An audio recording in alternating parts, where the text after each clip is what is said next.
Come in, if you dare. Welcome to a world of the fantastic and the macabre. Welcome to Ghost Stories YYC. Prepare yourself for a tale of terror.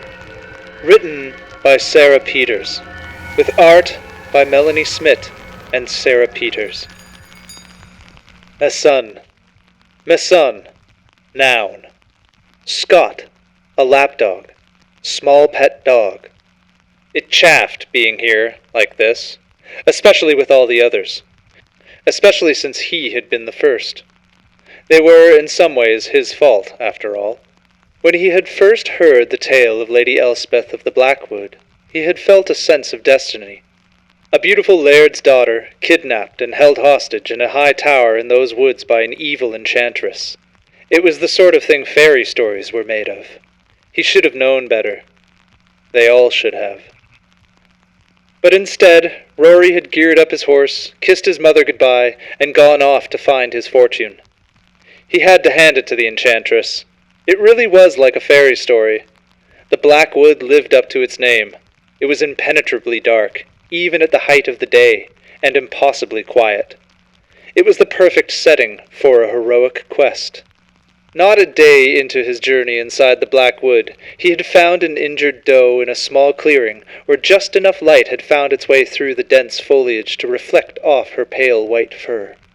The spiders harrying her were too large to be believed, but he had known exactly what to do.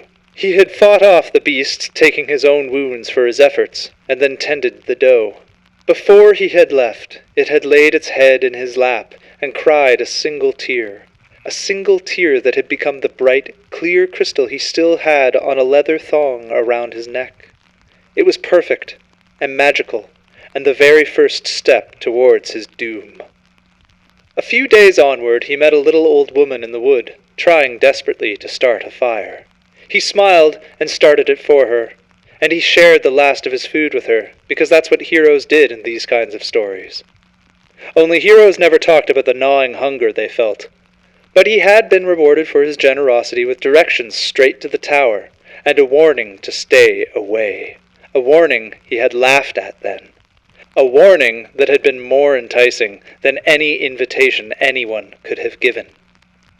He had reached the tower 3 days later, not even a week into his quest, but he had already started to get so hungry that he hadn't been thinking straight, or maybe he had just been that naive.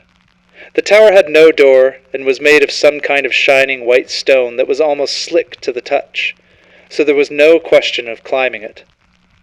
He circled it for another day, and hacked at it with his sword, and made up magic words, but nothing touched the tower. Finally, one night, it started raining, and the white stone started flaking away, and Rory chipped at it with his sword until he made an opening into the pitch dark of the tower. That was when the doe's tears started to glow, and Rory had smiled triumphantly, because this was exactly right. Through bravery and generosity and patience he had made his way into the tower, and now he was going to save Lady Elspeth and be rewarded by her rich laird father, and they would marry, and she would bear him strong sons who would be heroes just like he was. He hoped the ones who had come after him hadn't been quite so foolhardy, so that when they realized it was all wrong, it hadn't stung quite so badly. They were surely more foolish than he was. He'd been the first to chase the legend of Lady Elspeth. He'd chased it when it was fresh. How could a beautiful young woman still be stuck in a tower so many years later? Why did they still come? She hadn't even changed the story. He knew that because she laughed about it every time another young man approached the tower. He had charged up the steps of the tower. Up and up the steps continued, impossibly high. The light from the tier dimmed as he had climbed until it began flickering fitfully when he finally found a door.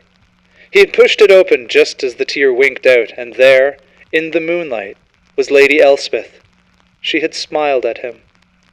His breath had caught in his throat, only it wasn't because she was beautiful. The cord around his neck was tight, so tight, and getting tighter. He clawed at it, but the tear was a searing coal against his hands. He would have screamed if he could get any air in his lungs. He had fallen to his knees, and the woman had laughed. "You've come so far.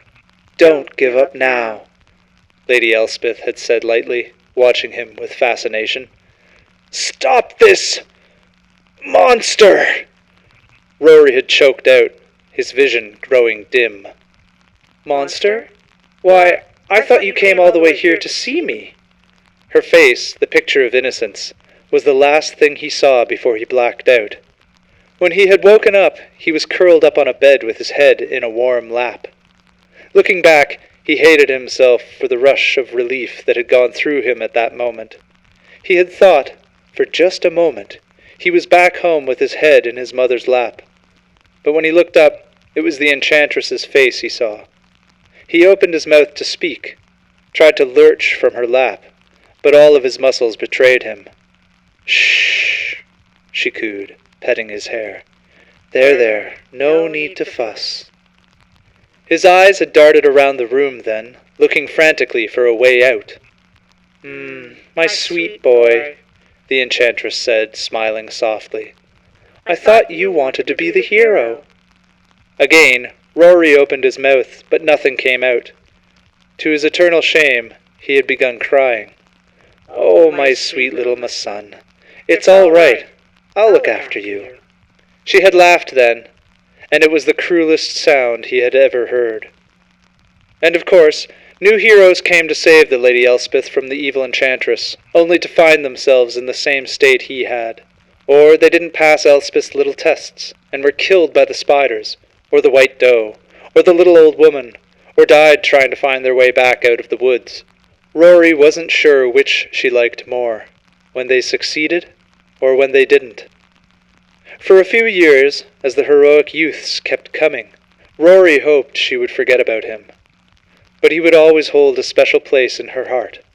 On cold nights, she would curl up in front of the fire and pet her lap, and he would come and rest his head there, and she would pet her sweet little Messan until he fell into a dark and dreamless sleep.